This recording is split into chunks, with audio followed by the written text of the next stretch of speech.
Bonjour et bienvenue sur Monaco Info, au sommaire de ce journal.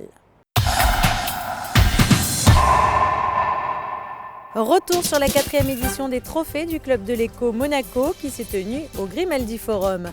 Coup de projecteur sur le nouveau dispositif de sécurité qui vient de voir le jour en principauté. Nous vous parlerons aussi dans cette édition des différents rendez-vous qui vont se tenir à la COP 21 à Paris. L'hommage du conseil communal rendu à Anne-Marie Campora. Et puis nous refermerons cette édition avec l'opération Test in the City.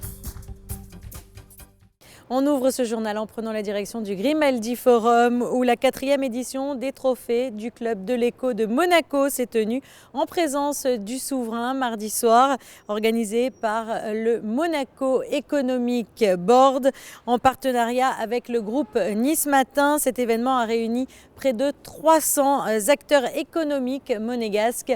Retour sur cette soirée. Une cérémonie qui récompense une qualité de service exceptionnelle. Au cours de cette soirée, 7 trophées ont été remis à des entrepreneurs remarquables.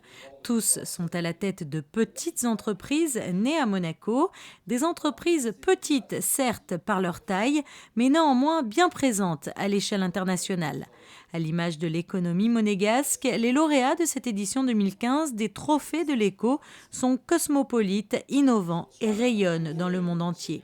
Une cérémonie qui prouve une fois encore la bonne santé de l'économie à Monaco. Non seulement sa bonne santé, mais ce que nous disons toujours, sa diversification. C'est impressionnant. Après 4 années, on arrive encore à trouver des entreprises qui sont leaders mondiaux dans notre petit pays, des entreprises qui se frottent à la concurrence internationale et qui sont plus que successful. 7 prix au total ont été remis, dont le prix spécial du jury, le prix Made in Monaco, celui de l'innovation et de l'international, ou encore le prix Coup de cœur. Le prix du manager de l'année a quant à lui été remis aux frères Barbaranelli pour leur société Orimpex, une société monégasque implantée, entre autres, en Chine et qui possède 3000 références distribuées dans 60 000 points de vente. C'est une société familiale qui est en principauté depuis 1981 et c'est une société donc, qui s'est développée autour de la grande distribution et de la production donc, de produits dans le domaine de la papeterie et du ménage. C'est une saga familiale. Ce sont des gens qui sont venus à Monaco il y a une vingtaine d'années. Qui sont dans un secteur très difficile, puisque ce sont les fournitures scolaires, pour la grande distribution, où ils sont en concurrence avec des mastodontes. Et ces gens-là, ils ont inondé le marché européen avec leurs fournitures. Et en plus, ils étaient avec nous en Chine, et ils vont au plus fin fond de la Chine pour voir que la qualité des produits qu'ils ont soit de très haut niveau. Donc il était tout à fait logique, international, une saga familiale. Vraiment, c'est tout ce qu'il faut pour Monaco. On va dire que la Chine, ça a été une nécessité due aux contraintes de production qui existent, disons, depuis une quinzaine d'années en Europe. La compétitivité qui nous est demandée par rapport à nos clients, qui sont les grands groupes de distribution, nous a incité donc à chercher des sites de production dans des zones plus éloignées que l'Europe, malgré notre attachement donc à l'Italie, notre pays, et à l'Europe en général. Et donc on a dû délocaliser une grosse partie de nos productions. Mais aujourd'hui, nous sommes, disons, en attente parce que nous croyons que le développement peut revenir sur donc, les zones qui sont aujourd'hui les Européens. Et nous préconisons un retour vers donc, nos terres d'origine. Une grande fierté parce qu'en fait, ce prix est le succès de 2 frères qui, depuis 35 ans, ont toujours collaboré ensemble. Lui, c'est la tête pensante, moi je suis les bras et l'organisation, mais ensemble on a créé quelque chose qui nous a permis pendant 35 ans de continuer ensemble. Le fait qu'aujourd'hui on soit là et primé, ça veut dire que notre collaboration elle est extraordinaire parce qu'elle nous a permis d'aller non seulement en Chine, dans le monde entier. Le prince souverain a remis le prix du développement durable à Pierre Bondon pour la société Eximol, une société spécialisée dans la conception et la fabrication de principes actifs destinés à la cosmétique traitante des tissus cutanés principalement. On travaille avec tous les grands groupes français, internationaux et les petits, beaucoup de petits. On est présent sur tous les continents. On vend à peu près dans 60 pays à travers le monde et on fait à peu près 60% du chiffre d'affaires en dehors de la France et Monaco. Le dernier lancement qui s'appelle Meyanol est réalisé à partir des déchets de parfumeurs de Grasse qu'on appelle les drèches. Et à partir de ces déchets, on va extraire un principe actif qui rentre dans un produit cosmétique qu'on vend à nos clients. Et c'est un produit qui reçoit une très bonne écoute cette année, qui démarre très bien. Eximol mène une politique en faveur du développement durable remarquable. Elle affiche une diminution de 30% des quantités de déchets produits en moins de 3 ans et tous ces déchets sont retraités. Un nouveau dispositif de sécurité vient de voir le jour à Monaco. Il a été présenté au Centre national de gestion de crise à Monaco-Ville. Il repose sur un message d'alerte envoyé à la population, comme nous l'explique Sandrine Nègre sur des images d'Olivier Bonello. Vous avertir, vous informer et bien sûr vous rassurer également dans certaines situations. Voici les objectifs de ce nouveau service d'alerte Monaco, officiellement lancé le 24 novembre, au cœur du Centre national de gestion de crise. La sécurité figure sur la liste des priorités de l'État monégasque et cette volonté de service est née il y a quelque temps. C'est d'abord un exercice de sécurité civile que nous avons fait il y a un peu plus d'1 an. Des épisodes neigeux à répétition, dont certains se sont arrêtés à la frontière de la principauté, mais ont eu des conséquences sur les personnes qui viennent travailler dans la principauté. Par exemple, avec des fermetures d'écoles généralisées dans les Alpes-Maritimes, qui obligeaient les parents à repartir chercher leurs enfants. Et donc, nous avons eu l'idée, après d'autres villes, de mettre en place un système d'alerte à la population. C'est très simple. Les personnes s'inscrivent librement et volontairement sur le site internet du gouvernement, donnent un numéro de téléphone et sont prévenues en cas d'alerte météo, d'alerte sanitaire, tout ce qui présente un risque pour la population au niveau de la sécurité civile. Ce service vous alertera également lors de séismes et d'inondations.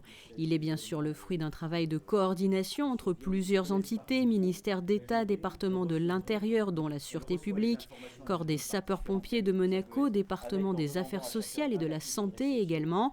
Il constitue un complément aux messages d'alerte diffusés sur les comptes Facebook et Twitter du gouvernement, tout comme sur votre chaîne Monaco Info. Ça s'adresse non seulement à la population résidente de la principauté, mais également à la population, ou en tout cas les personnes qui sont présentes à Monaco, qui y viennent, soit parce qu'elles y travaillent, soit parce qu'elles visitent la principauté, qu'elles viennent quotidiennement ou pas d'ailleurs sur Monaco. Le fait d'avoir eu recours au smartphone, c'est ce moyen moderne, c'est un moyen utile pour vous ? Oui, c'est un moyen effectivement nouveau, moderne, que les gens ont bien apprivoisé depuis déjà quelques années. C'est un moyen pratique parce que les gens l'ont sur eux. Donc on sait qu'à travers ce média, on est capable de toucher la personne, je dirais presque à toute heure du jour et de la nuit.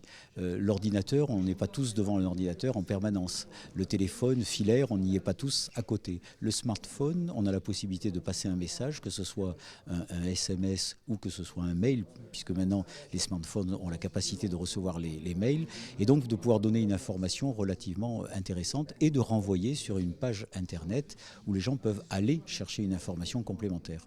Et pour vous inscrire, rien de plus simple, il vous suffit de vous rendre sur le portail officiel du gouvernement, sur le www.gouv.mc. Vous serez ensuite guidé jusqu'à la page Clever. La démarche est gratuite, volontaire et très rapide. Troisième volet de notre série de reportages consacrée à la COP 21. Coup de projecteur aujourd'hui sur les différents rendez-vous qui ont été organisés pour tout simplement éviter l'échec de Copenhague en 2009. Sandrine Nègre. Le temps est passé bien vite depuis Copenhague en 2009 et l'échec associé au sommet danois. Vite, mais les années qui viennent de s'écouler ont pourtant été marquées par une volonté d'optimisme et l'année 2015 en est une illustration. Les rendez-vous se sont multipliés comme celui-ci à Marseille au mois de juin. Son Altesse Sérénissime, le Prince Albert II, est aux côtés de François Hollande au Forum méditerranéen sur le climat. Un peu plus d'un mois plus tard, le sommet des consciences réunit de nombreuses personnalités à Paris, au cœur du Conseil économique et social, en ligne de mire bien sûr, la COP21. Nous avons besoin de tous pour parvenir à ces accords. Besoin des chefs d'État et de gouvernement qui représentent la légitimité, besoin des acteurs locaux qui s'engagent, besoin des entreprises, mais nous avons aussi besoin des citoyens du monde. Quel est le plus grand risque? C'est qu'un jour nos enfants nous détestent, nous disent mais attendez, vous fichez de nous, vous aviez tous les outils. La technologie elle est déjà assez brillante. L'économie, si on cherche l'argent, il est là. La seule chose qui nous fait défaut, c'est une volonté, une intelligence collective. Et c'est ce message-là que toutes les autorités morales, spirituelles et parfois religieuses, il n'y a pas que des religions et des confessions ici, même s'il y a une magnifique palette, doivent porter aux responsables politiques. À Paris, vous n'avez pas le droit d'échouer. Vous n'avez pas le droit d'être petit. Voilà, vous devez être grand. Mandela disait « nous rétrécir ne rend pas service au monde ». Eh bien, on doit se grandir et c'est le message que l'ensemble des confessions, d'autorités morales, de prix Nobel, d'anciens chefs d'État délivrent aux responsables politiques actuels. Au cours de l'automne, rendez-vous plus qu'important de l'autre côté de l'Atlantique à New York. Le secrétaire général de l'ONU, Ban Ki-moon, organise un sommet dédié à l'environnement, aux objectifs du développement durable, afin de dégager un consensus. L'engagement réel et soutenu des États membres est bien présent. La valorisation des contributions d'acteurs non étatiques est un sujet sur lequel ce sommet permet d'avancer. Dernier grand rendez-vous de l'année et pas des moindres, la fameuse COP21. Nous saurons autour du 11 décembre si les objectifs ont été atteints. Le conseil communal vient de se réunir en session extraordinaire pour rendre hommage à Anne-Marie Campora. L'ancien maire est décédé au début du mois de novembre. Le récit de Patricia Navarro sur des images de Lionel Bernardi. L'émotion était grande lors de la dernière séance extraordinaire du conseil communal. Le maire et les conseillers communaux se sont réunis pour rendre hommage à une grande figure de la vie publique de la principauté. Anne-Marie Campora, décédée à l'âge de 76 ans, avait œuvré pendant 20 ans au sein du conseil communal, en tant que conseiller tout d'abord, puis en tant que maire de 1991 à 2003. Sa famille, ainsi que le ministre d'État et le président du Conseil national, était au premier rang pour assister à ce moment tout aussi solennel qu'émouvant. C'est elle qui m'a appris ce métier, parce que c'est quand même un métier qui m'a appris à aimer la vie publique et qui m'a demandé, évidemment, en 1991, de venir à ses côtés pour commencer son travail. Donc, c'est très émouvant. Elle m'a appris le métier, et puis pas seulement à moi, à mes collègues de l'époque, et toute une génération, de par ses qualités, toute une génération politique montante. Georges Marsan a donc travaillé longtemps aux côtés d'Anne-Marie Campora, tout comme Henri Doria, très affecté lui aussi par le décès de l'ancien maire. Anne-Marie était vraiment une personne très attachante et, j'allais dire, très attachée à la population. D'ailleurs, moi, il me vient un mot à l'esprit. Elle a été la première femme maire à Monaco, mais elle a été surtout une mère pour tous les citoyens de la principauté. Dans la grande salle de la mairie, de nombreux personnels communaux avaient également tenu à être présents pour saluer eux aussi l'engagement d'Anne-Marie Campora, pour qui le bien-être des Monégasques, l'amélioration de leur quotidien et de leur cadre de vie aura toujours été une priorité. Le 1er décembre sera la journée mondiale de lutte contre le sida. Chaque année à cette période, Fight-Aids Monaco multiplie les actions de prévention et d'information. Et l'association que préside la princesse Stéphanie vient de renouveler l'opération Test in the City. Un reportage de Patricia Navarro, Orazio Gaggino et Eric Pocoy. C'est en plein cœur du centre commercial de Fontvieille, sur le parvis ensoleillé de la galerie marchande, où nombreux sont ceux qui se retrouvent quotidiennement pour déjeuner ou pour prendre un café, que Fight-Aids Monaco a décidé d'installer cette année ces petites tentes désormais bien reconnaissables. Il faut dire que le succès de l'opération Test in the City repose sur la participation du public et ce lieu de vie est toujours très fréquenté. Les bénévoles de l'association se tenaient à disposition pour proposer d'effectuer un test de dépistage rapide du VIH, le TROD pour test rapide à orientation de diagnostic. En quelques minutes, il permet de connaître le résultat de façon anonyme et gratuite. Tous les trodeurs et trodeuses ont suivi une formation spécifique. Pour dépister, on a une formation qui s'est faite il y a deux jours avant l'opération. Donc on nous a appris comment mener l'entretien pré-test, donc juste avant de faire le test, comment faire le test, comment faire la piqûre, piquer la personne, et ensuite l'entretien aussi post-test et parler tout de la prévention autour du VIH. Et cette formation initiale est d'autant plus précieuse qu'au-delà de la technique à connaître, il y a aussi une prise en compte psychologique importante. C'est vrai qu'au départ, moi je pensais que c'était le geste qui allait être le plus compliqué. En fait, il est très simple et c'est plus la prise en charge de la personne quand elle arrive avec beaucoup de stress. Le résultat négatif, j'espère qu'il n'arrivera pas, le positif plutôt, j'espère qu'il n'arrivera pas. En tout cas, même dans le résultat négatif, il faut prendre en charge la personne et puis l'accompagner jusqu'à la sortie de notre tente, que le résultat soit bon ou pas. D'année en année, les personnes sont toujours plus nombreuses à venir se faire dépister. 250 tests étaient disponibles cette fois-ci. Je trouve premièrement que c'est une très très bonne initiative parce que ça permet à un plus grand nombre de personnes d'avoir accès à ce test et également de prévenir et d'être renseigné correctement sur ce virus qui malheureusement aujourd'hui est de plus en plus en développement et c'est vrai que au moins ça permet de prévenir pour les gens qui ne sont pas confrontés et qui ne pensent pas l'être réellement. Aujourd'hui, au moins ça permet cette initiative et je trouve ça plutôt positif, même très positif. Test in the City n'est que la première d'une longue liste d'initiatives que mènera Fight-Aids Monaco dans les jours qui viennent, en marge de la Journée mondiale de lutte contre le sida. Elle aura lieu le 1er décembre et sera marquée le soir même par une grande vente aux enchères dont tous les bénéfices permettront de financer les actions initiées par l'association que préside la princesse Stéphanie. Dans le cadre de l'année de la Russie, un concert a été organisé par le gouvernement de Moscou à l'auditorium Régnier 3. Au programme, les célèbres virtuoses de Moscou sous la direction de Vladimir Spivakov. Un reportage de José Sacré. Son Excellence Monsieur Michel Roger, ministre d'État, Stéphane Valéry, conseiller du gouvernement pour les affaires sociales et la santé, Georges Marsan, maire de Monaco, de nombreuses personnalités monégasques et russes ont assisté samedi 21 novembre à un concert exceptionnel donné à l'auditorium Régnier 3 avec l'ensemble Les Virtuoses de Moscou que dirige Vladimir Spivakov.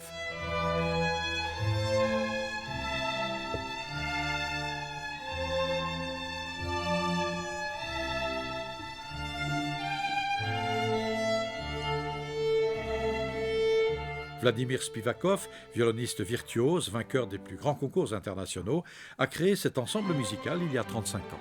L'idée, c'est un métier, un peu plus de liberté, parce que pendant le temps de l'Union soviétique, c'est pas facile du tout, créer quelque chose. 3 ans, nous sommes restés underground, mais tous les impresarios demandaient Virtuoses de Moscou pour invité, mais le ministère de la Culture dit non, ça n'existait pas. Mais enfin, vous savez, le Tolstoï dit que les grâces poussent même quand l'asphalte dérange.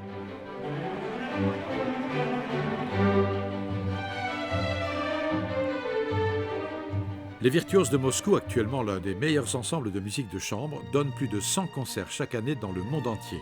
À Monaco, leur programme spécialement conçu pour séduire le plus grand nombre était composé d'œuvres de Mozart, Rossini, Tchaïkovski, Verdi, Boccherini et Piazzolla.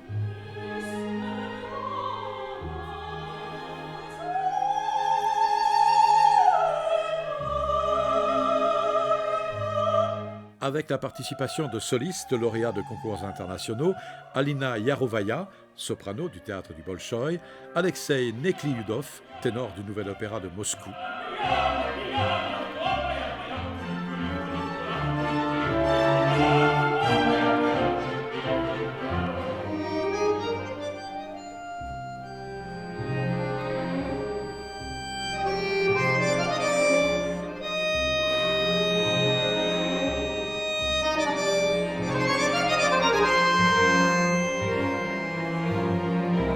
Mais c'est l'accordéoniste Nikita Vlasov qui a le plus impressionné le public en interprétant des compositions d'Astor Piazzolla à la fin de ce concert, organisé par le gouvernement de Moscou et soutenu par la société Russian Seasons.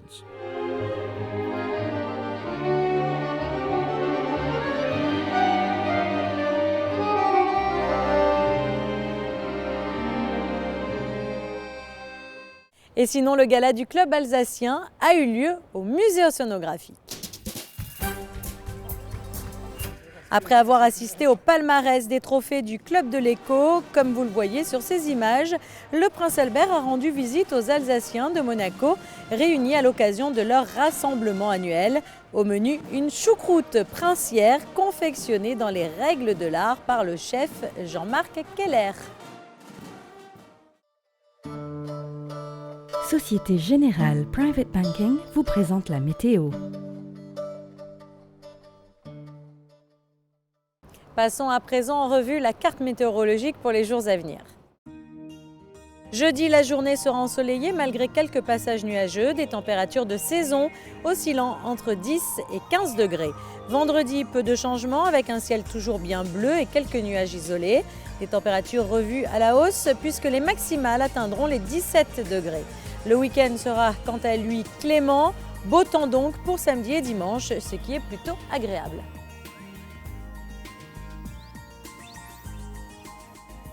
Ce journal est à présent terminé. Merci pour votre fidélité et quant à nous, on se retrouve très vite sur Monaco Info. Au revoir. La météo vous a été présentée par Société Générale Private Banking.